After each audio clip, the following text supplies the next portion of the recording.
welcome Geekdom. My name's Brian Nugent, and hopefully in this little podcast we're going to have a bit of a chat about the Thought Bubble Comic Convention, which took place last weekend, which would have been the what was last weekend? 12th to the 13th. Should have been the 12th to the 13th, and that luxuriously leathery voice is my co-host, Ant. I'm not sure how to take that one. I know. Luxurious leathery. I mean, it sounds either awesome or I kind of need to be put out to pasture. Really? Yeah. So how are you? I'm not too bad. Oh, good. I can't believe they're the first two words I used to describe you that just sprung into my head. I don't know what that says about me. To be honest, I don't know what it says about me. No, it's true. But I think what it says is that even though Thought Bubble was on Saturday and Sunday, and we are recording this on Tuesday evening, we're both still knackered from Thought Bubble. Absolutely. Still trying to make sense. Make sense of the world and everything. Yeah. So for people who don't know, like the Thought Bubble Comic Convention is it's a 2-day sort of comics loving really convention, which takes place in Harrogate. And just looking at some of the stats, there were over 400 comic creating exhibitors, alongside publishers and retailers. There were over 100 comic creating guests.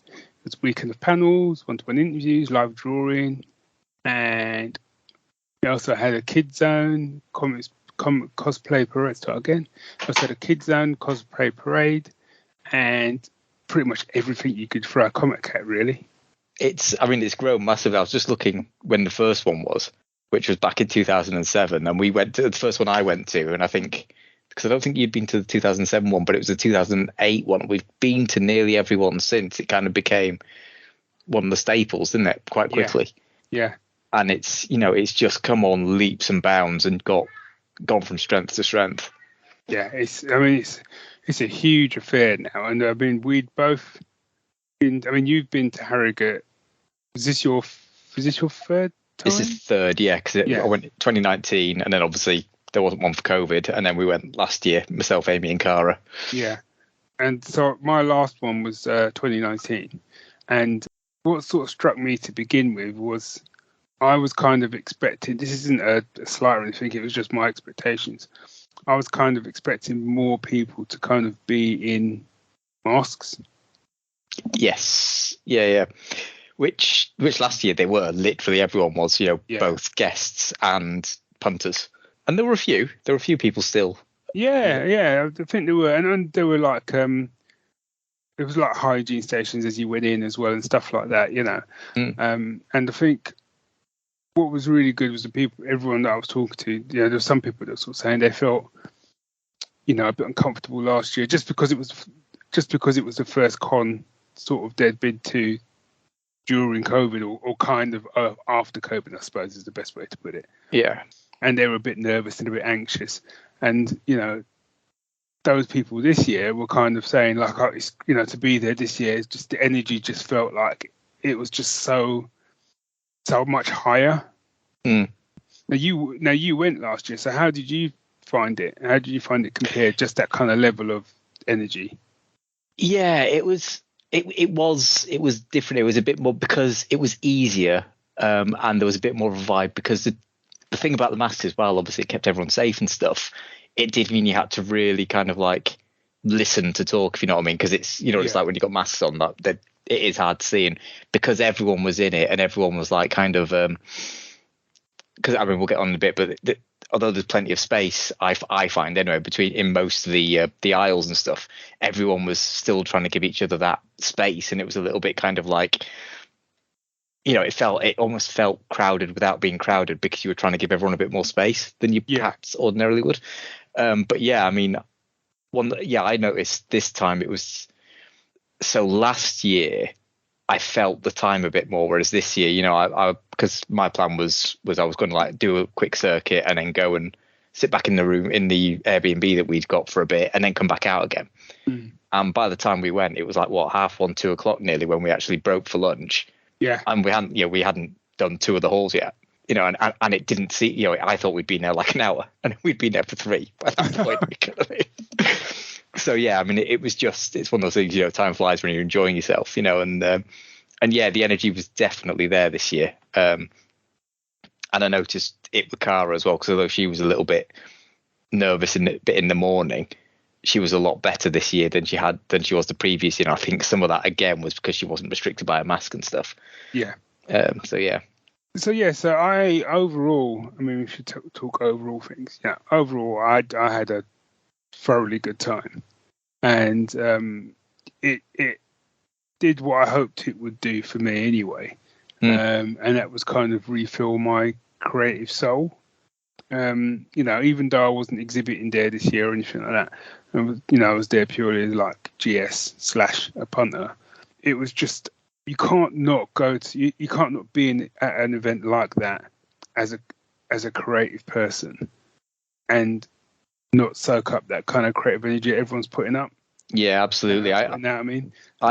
Even as a I'm kind of someone who keeps thinking, oh, I might do something at some point, and I've obviously done some like design bits with you and stuff. But whenever I go to a con, especially one where it's like this and everything's in one place, and even though yes, it's in the centre of Harrogate, it's kind of in such a place that the only thing at the convention centre was our con. So it's not like if you're near an AC and there's 5 or 6 events going on. Yeah. So everyone there is for that. All the hotels, or a lot of hotels, are immediately around it. We'd got like an Airbnb, which was like, what, a 2-minute walk? Yeah. Yeah. And then you've got food venues immediately around as well. I just think the venue itself is good, and the size of the halls really lets them, even though they had that, that number of exhibitors, was it over 400 exhibitors, he said. Yeah. And they don't need to be packed in tight, and there is room, and like at the end of one hall where they've got the kids zone, there's plenty of space then to sit down around the cafe as well. And they have the quiet zone where you could get free, I didn't realize this actually, but in the quiet zone they were handing out free earplugs and sunglasses for people with sensitivities. Oh wow. Which I didn't know, because obviously we'd got the ear defenders for Cara with it, because we always do, kind of thing. But I think a couple of points probably Amy could have done with doing that. But it was only afterwards, when I was doing a review, that I went on the website and saw that was a thing. And I think that's new to this year, because I think last year they had like the quiet room where you could go and sit down, and they had like things so you could just colour and just like, you're encouraged to be quiet up there. Yeah. But this year, as I say, I specifically saw that, and it was like, it would have been good to have seen that before. But it's just because I didn't fully review everything before we went. It was like the information was on the website quite clearly, I just hadn't read it, if you know what I mean. So it's not, I'm not having a dig that they need to make it more apparent and stuff, because that's not the case. It was, I hadn't looked. So yeah, and the other thing I found, and they did it last year, and I'm glad they carried on doing this year, because it made life so much easier, was gone are the days where you have to queue for hours to get in, because you've got to get in and then get your ticket, because they come up and down the queue. Yes, yeah, I'd noticed that. Yeah, I thought it was a really clever way to do it. Because it just meant once the doors opened, people just sort of filed through, and they did the random badge checks and stuff. But there was no, like, I always remember in Leeds, like it was like an hour. Even if you got there early, you were queuing for an hour, even once the door had opened, kind of thing. Like, and again, it's just one of those things of just learning as things goes on and evolving, isn't it? It's an evolving event. Yeah, but I mean, it was, I did find it for things like that pretty slick. Pretty slick, pretty seamless. The signage seemed to be pretty good. I mean, it was one time we'd gone into a hall, I think it was on a Sunday, and I think I was asking someone, where was it, Bubble Boy Hall? Bubble Boy Hall, yeah. Yeah, and I can't remember who might have been Phil. He sort of said, "Yeah, you're in it," and then pointed to the sign that I was standing next to. Yeah, because they had the street signs up, didn't they, in bits in between as well, which was quite cool. I like that. That was a good touch. Yeah, so it was good. And, sort of moving on from kind of the organisation of it. Well, actually, before we get on to sort of the exhibitors themselves, like, I found that once again, and I found that when I was exhibiting anyway, I thought the layout was great, because there was so much space. I did find it quite busy on the Saturday, and I kind of preferred Sunday, because I was able to kind of take a much more leisurely stroll around. And there were times on the Saturday I felt a little bit like I was getting buffeted. Getting herded along a bit. Yeah. So Sunday I thought was at a much better speed for me, me showing my age, because I could kind of properly go around. And I definitely, which is why I spent I bought most of the comics on Sunday, and I discovered a lot of exhibitors that I just didn't see on Saturday. Yeah. And I think that's just because of the weight of the crowd, and you couldn't always see and stuff like that. But I mean, that's one of the things, though, for me. It is because sometimes you go to a con, and to be fair, we used to at Thought Bubble where a day is enough. Yeah. But I do think now, not only is a day not enough, but 2 days isn't a chore. I mean, we left early-ish on Sunday, but it's still you need more than just that one day. You wouldn't see everything you wanted to, even without talking about panels and stuff, which I've kind of zoned out of panels a little bit, to be honest, at any convention, not just Thought Bubble. So I didn't go to any, but it is that thing of it requires the 2 days to be there in many ways. You could do a day and have a good time. When you've got the 2 days, you can just soak it up a bit more, and like you say, on the Sunday it's a bit more relaxed, because the people have been out on the mid-con party, and it's slightly less busy anyway, and it does lend a nice air to it. But as I say, I didn't ever feel like I have done either at previous years at Thought Bubble or in other cons. Certainly, I never felt particularly oppressed by the crowds kind of thing, and I felt like I could get 2 stalls if I needed to, even for the more popular folk, I think I think for me on Saturday it was more kind of I just went with the flow, but at the same time I think there were there was a couple of people I saw. I think that's the other thing that was great, was because I saw loads of kind of old faces that I hadn't seen since before the pandemic, which was great. Connor and Lizzie Boyle and like Steve Tanner of Time Bomb Comics, and do you know, I didn't see Connor and Lizzie. The entire weekend I just kept not seeing them. Rachel, I saw Rachel Stark, Rachel Smith, and and I could kind of go on, but it's not what people listen. It's just me listing who I saw at a convention. These are my friends. Barry's friends. But it was great for that. But I found on the Sunday when I was walking around that it's like every time I turned the corner or just took a couple of steps, I would look around and go, I haven't seen that before. And that was the other thing I actually really liked about it. Is there was so much new stuff that was right up my street. Just so much of it. I mean, again, it's how things have moved on. But for me, it's very much this, and I know it's more this year because last year I've got a bit of a recollection that a lot of like not the really indie stuff, but a lot of the names you didn't know, who weren't the stalwarts, as it were the people doing like the stickers and like the funny cute plushies and that kind of things, and the jewelry and that stuff. Whereas this year there was a lot of, and maybe it's just again because of the type of stuff that was out, or maybe just like the ease of getting stuff printed properly is better, and I notice things more maybe because I am a bit I was talking to you in the car on home, but I'm a bit snobbish when it comes to comics sometimes, and if it doesn't look professional, I kind of almost immediately have a barrier before I start, kind of thing. But this year there was so much just really nicely presented, brilliant artwork, like you say, a diverse range of genres, and just and the age levels as well. There's a load of really cool oil age stuff. There was some horror stuff, some really adult stuff, and there was definitely something for everyone there. And I think and I was talking to one of the exhibitors, and he was sort of saying he's been coming to football for years and years. He was talking about like 10 years ago and stuff like compared to now, and he was saying like the level of quality now and professionalism and whatever is just off the chart compared to where it was sort of 10 years ago. And I think some of that it wasn't that people weren't professional or weren't putting in the maximum amount of effort to produce the best comic they could, but I think that obviously things have changed in terms of like technology. There's a wider range of printers available that you can go to. A lot of those printers do varying different options, and people are more savvy. There's more sort of stuff online to help you, because I noticed, there was a lot more kind of oversized editions and hardbacks and just really different ways of presenting people's comics, which was great. Yeah, and that was the thing that really surprised me was, like you say, the amount of like hardbacks. I like, you know, even if I'm buying like DC or Marvel, I will tend to get hardback if I can, and I'm disappointed when I can't. But from an indie comic, I've always thought, oh, hardback's prohibitively expensive. But, you know, I mean, we've looked into it briefly since, haven't we? And it's like, actually, no, this is not only affordable now, but it's, Yeah, like you say, the sites and the printers just make stuff so easy to do that, you know, it just helps add that extra level to your product. yeah. And it showed, because it looked like a hall full of you know, publishers effectively. Yes, yeah. No, yeah, that's a really good way to put it. Because I mean, well, no, the one big publisher, you know, the 2000 AD were there. Yeah. And they went over to standards, and they had some great stuff on there as well.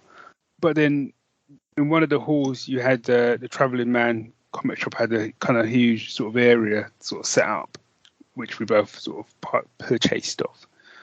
But you're right, when you got there, you didn't think, oh wow, this is so much different to what I've just seen. Mm. You know, like you say, everyone just felt like it was a level sort of playing field. Yeah, and you know, I mean, we've said, you know, it's easy to do, but it's credit to the creators as well. Yeah, you know, definitely. and the love, and it just shows their passion that, you know, they're willing to do that and go that extra mile. It's like, you know, the Milford Green. You know, we've read that. We've got the PDS because we did reviews from it. You know, a couple of years ago before COVID, wasn't it? Actually, God. Yeah. But he had the hardback, and like, there was no way I wasn't picking that up because it was just beautiful. You know, so yeah, that's just one example. You know. Talking about you know, some for everyone in different genres and stuff. We met the guys from Sovereign Comics, which were Paul and Dean, and I think there was a third member, which is Isaac, who's also the doubles as the, let me find it, Mr. Numbervator. Yeah, and because he used to be on the BBC as well. He was on CBBC as Mr. Numbervator doing stuff. Oh, really? Mm. Oh. Yeah, he's because that's what they were telling us, and he looked vaguely familiar when they showed him in the thing. But yeah, he did. But he writes a lot of the bite-sized material for BBC as well. Oh, okay. So that's why and how he's involved. I met them at the MidCon party. I think Dave popped back to sort of have a word with them on the Sunday.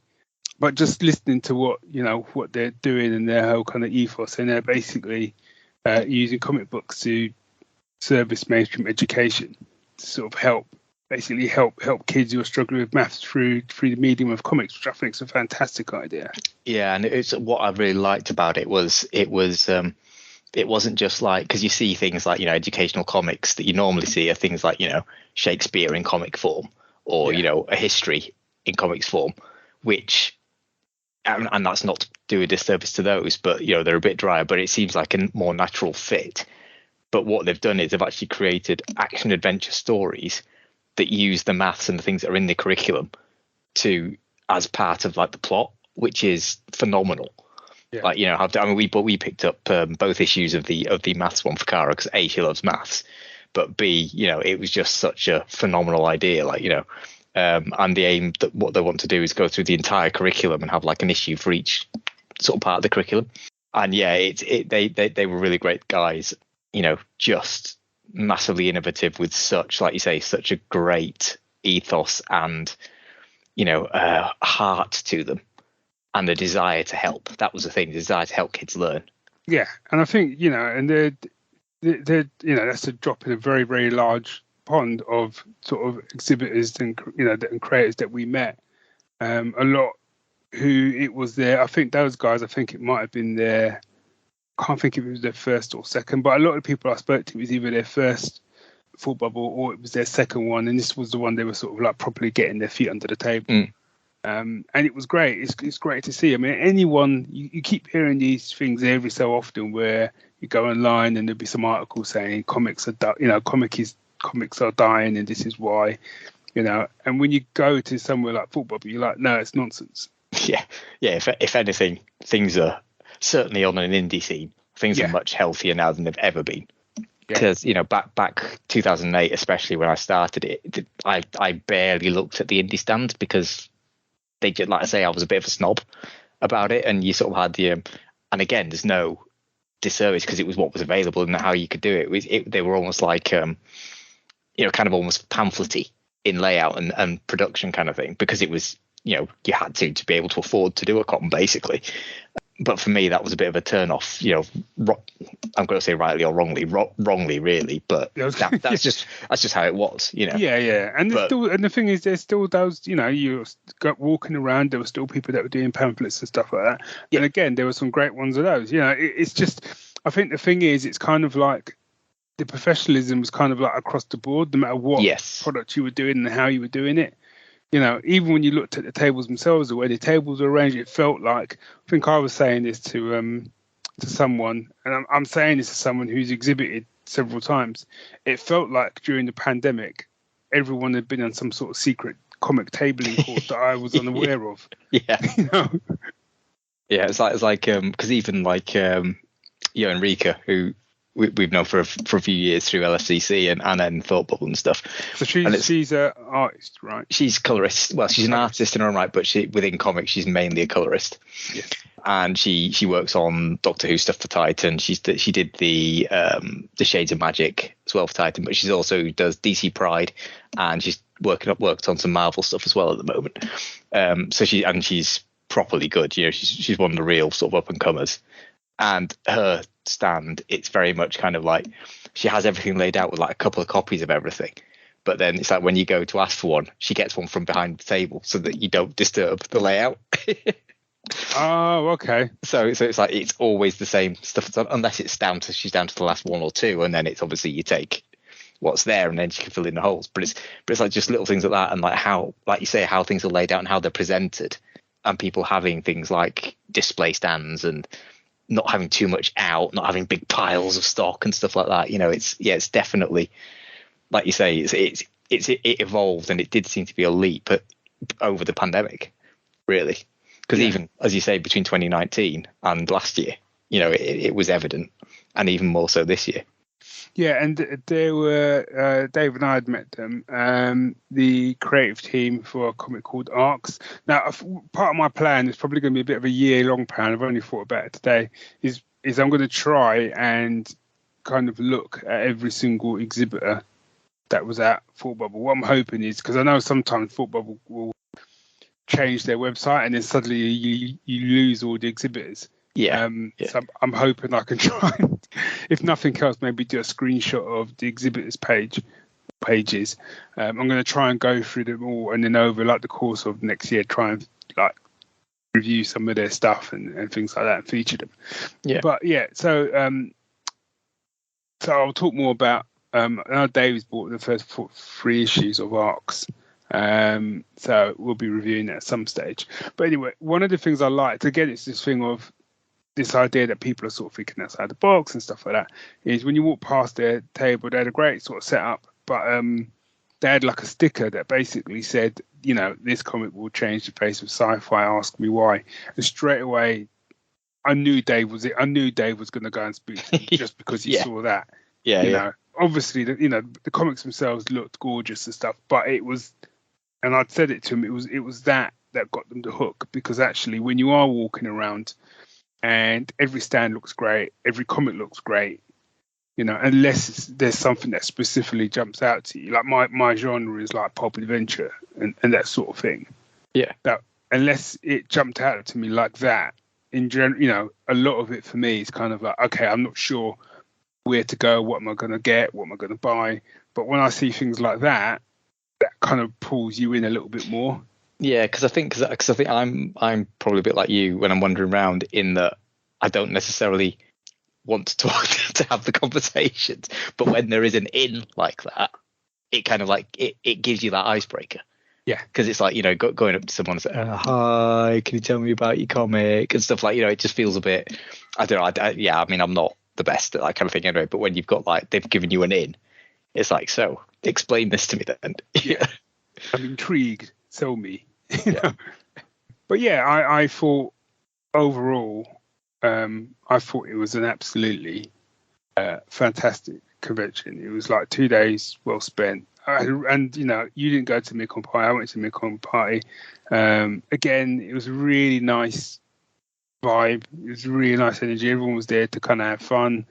Again, talked to a few of the exhibitors I'd met during the day, and talked a bit more about, we talked general stuff, but also talked more about their own projects and stuff. And it was just great, and it kind of reminded me of why I loved football back in the day. Yeah, because the other thing they did this year, which they didn't, I don't think they did last year. I mean, to be fair, neither myself nor Amy went last year to the mid-com party because we had Cara with us, and Amy went this year. But they had the 2 rooms, didn't they? Yes, they did. So they had the party room, and then they had the sort of quiet room. I mean, it wasn't that quiet, but I mean, it was quiet from the point. It was a non-music room. It was a non-music room, yeah. And I kind of flitted between the two, to be honest. I do like a bit of music, so yeah, and between the two. And you're right, because back in the day when they were at the Armories and when the party was at the Armories at the it was at the Alea Casino, wasn't it? Yeah, they did that. They had the upstairs room and the downstairs room, and it was like a lot of the creators just wound up in the downstairs one because it was quieter and they could just chat. But then if you wanted a party or you were Dave, you could be upstairs. But also the thing, back in the day was that casino was then with general, members of the public. True. Whereas, at the sort of mid-con party, yes, you're in the hotel, but I mean, really, once you walked through, you were pretty much in Comic Land. Yeah, because that was it was at the actual con hotel as well, wasn't it? So I imagine a good chunk of the rooms were the guests and exhibitors anyway. Yeah. So yeah, it was. Yeah, no, it was really the only thing that I found that I was kind of like seemed a bit odd was the launch party that we didn't go to because it was in Leeds, not Harrogate. Oh, yeah. And because it was just because you were asking about it, weren't you? And you're like, oh, where? And you're like, oh, what's the postcode of where we're at? So you could see if you were going to go to it, because I probably wasn't going to after driving up and stuff. I just want to have a beer in the Airbnb and chill, sort of thing. And yeah, we're like, and I'm like HG1. You're like, HG, this is LS. I said, well, that's Leeds. Although, as it happens, some idiot came off the motorway wrong, so we ended up in Leeds anyway, didn't we? Ended up driving through bloody Leeds. That was good for my stress levels. But yeah, that was literally the only thing I can say about it as a negative, really. I think that venue's brilliant. I was going to say, I think the only sort of downside is that a lot of the sort of people, whether it's creators or whether it's punters, that used to go to it when it was in Leeds, when it was at the Armories, because it's moved that little bit much further. Yeah, it's just a bit further, or a bit harder to get to. Yeah, and it has knocked some people out, Yeah. So from that perspective, I think that's a shame. But the thing is, it's kind of like, having been to that venue, I totally understand why they've picked that venue. That venue works so well for it in terms of like the location of it and the layout and the the amount of space that they have to play with once you're inside. Yeah. So I totally get it, because I know they tried that whole thing of a couple of years ago when I think it was the last one they did in Leeds, maybe, I'm not sure, where they tried to space it out at different places within Leeds, and it just didn't work. They did too. 2017 and 2018 were both, and we didn't go to either of those just because even the thought of it didn't appeal. Yeah. So they were the only two I've missed actually since we started going. Yeah, I went to one of them, but yeah, this one I think. Yeah, brilliant. Couldn't fault it. So as I said, we both, myself and Amy and Dave of GS, we've all bought loads of comics. So look out for reviews in the next coming weeks and months. And if you exhibit at Foot Bubble, I will be hopefully checking out your sites, and if there's anything there that I'm loving, I will be giving those a shout out as well.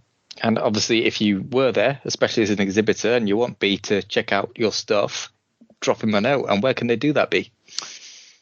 I'm loving your work, sir. You can do that by dropping me an email, thegeeks@geeksyndicate.co.uk.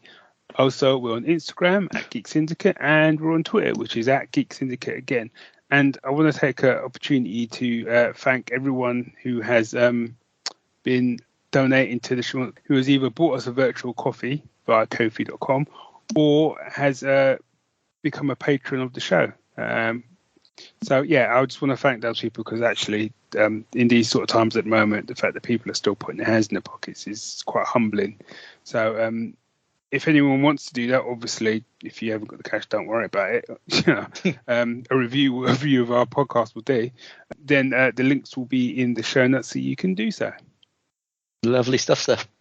All that remains is for me to say bye all, and we'll see you soon. Bye.